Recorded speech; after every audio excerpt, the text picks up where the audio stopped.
Hi, my name is Susan Frizzell, and I've been asked by Francine of Home Matters to give a little bit of advice for people who are in the position of taking care of someone who is at the end of their life. My mother passed away recently, and there are certainly things that I wish I had known um, to help this time of life be easier on you as the caregiver.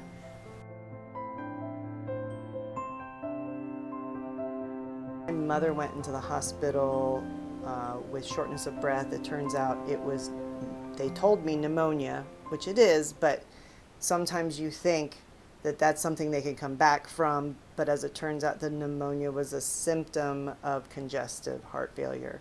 So the hospital is usually not a lot of help in this situation because they did not tell me that. Um, so when she came home, she was on oxygen full time, and that is when I called around and I found Francine. So the first tip is to make sure that you hire somebody that you can trust that really, really cares about not only the people they are serving, but their employees, and Francine is definitely that.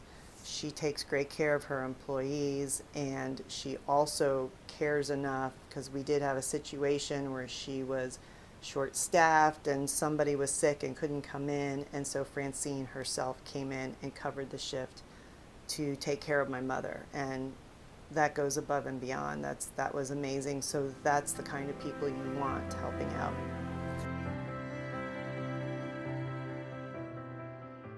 Francine suggested hospice care to come in, and that was another incredible thing that was very helpful.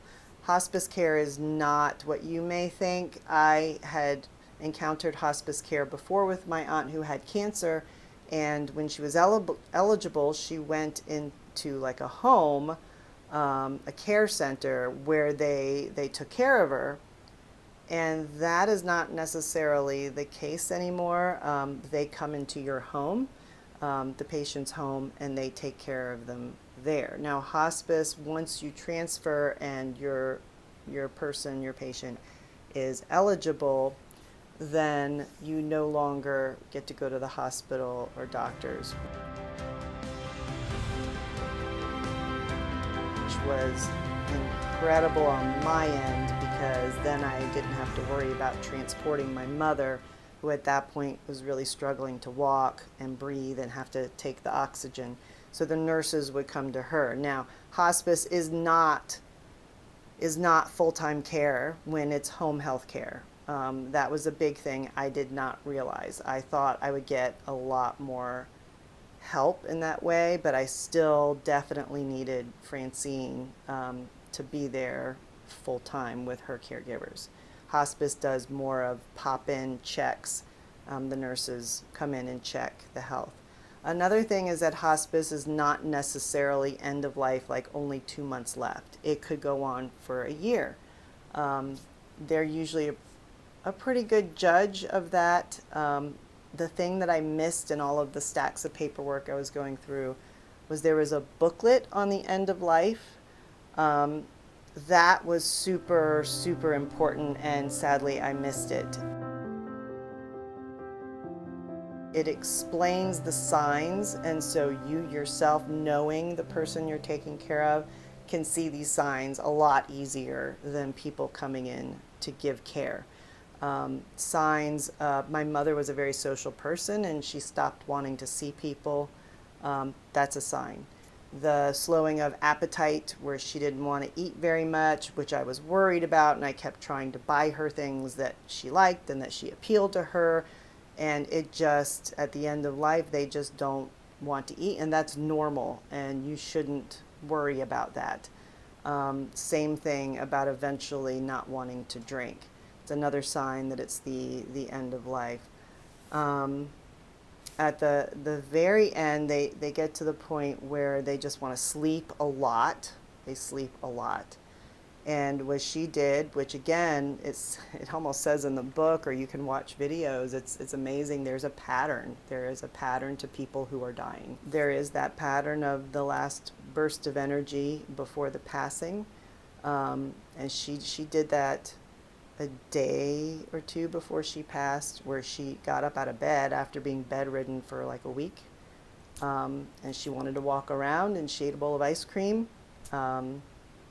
She also talked at one point when she woke up, she said, she kept saying, I went halfway. I can only go halfway because I'm strong-willed and I can't let go. But I saw people there, and there was a lot of love, and it looked great, but I could only go halfway. And then at the very end, her last day, they said the breathing gets shorter, which is exactly what happened to my mother. They're taking longer breaths. They might make some moaning sounds, which you may assume is pain or discomfort, but it's not. It is simply the air coming over the vocal cords. But that's a normal thing that the body does. And after she made those sounds, it was maybe 5 to 10 minutes before she took one final breath and quietly passed away. So it's interesting when you read up on it. That is a very typical pattern. And if I had known to look for those signs, I don't think I would be as stressed as I was, because it was hard for people to give me a timeline. And when you're looking at finances, which she didn't have a lot of, is like, how long do I have money to keep up care and everything for her? And that, I think that took away from my last time with her because I was so stressed.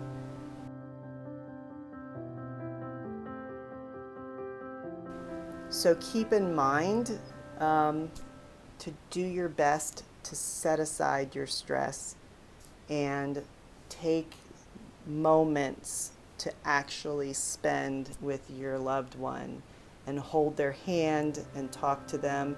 They say that they can hear. I would have her friends call and just say, I don't think she's going to wake up and talk to you, but she can hear you, so go ahead and say what you want to say. And I felt really good about that. I would hold the phone up to her ear and let her friends talk to her. That was a really good thing. They say that if you're really close to the person who is dying, that you need to give that person permission to let go. I gave her permission several times and said, it's okay to let go. Go ahead and move on. I am fine. I will be taken care of. I can take care of myself. I have plans in place for myself. I am fine.